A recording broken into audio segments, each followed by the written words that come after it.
from repeating that conduct. The biggest open-ended question, Alicia, that none of us can answer except for the former president of the United States is $65 million in punitive damages enough for him to stop defaming E. Jean Carroll? Right. That has been the big question all along. And, Andrew, it brings me back to an argument that Carroll's attorneys made during closing arguments, which was this. This trial is also about something much more profound, whether the rules that apply to everyone else, to you, to me, to Miss Carroll, whether they also apply to Donald Trump. And it feels, when I hear that total, $83.3 million in damages, that was the jury's answer in some ways to that macro question. Absolutely.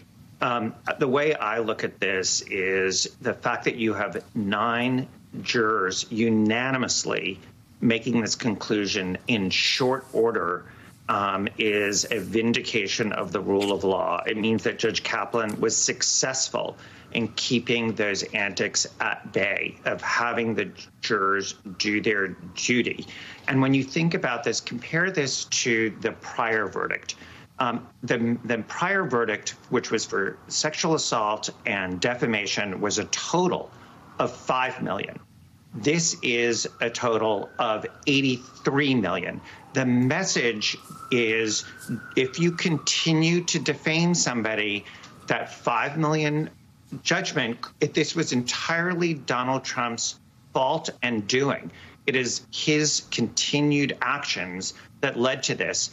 I think E. Jean Carroll has to be really pleased. It was tenacious to bring the first suit. It was tenacious to continue. Remember, people thought after the first verdict, should she just stop at that point? But she was continuing to be defamed by him.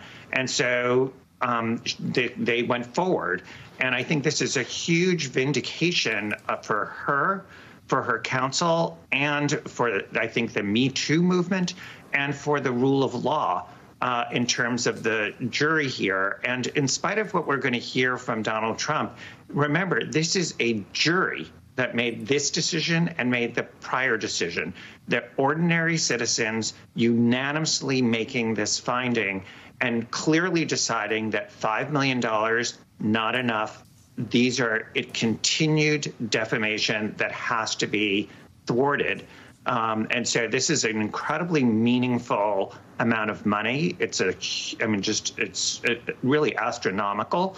And as Lisa points out, there may very well be more to come. And you can be sure that Judge Kaplan is going to be overseeing the ways in which this judgment is enforced against Donald Trump, so that it doesn't just become something that's on the books in paper, but there's actually enforcement and the money is actually paid to E. Jean Carroll and her counsel.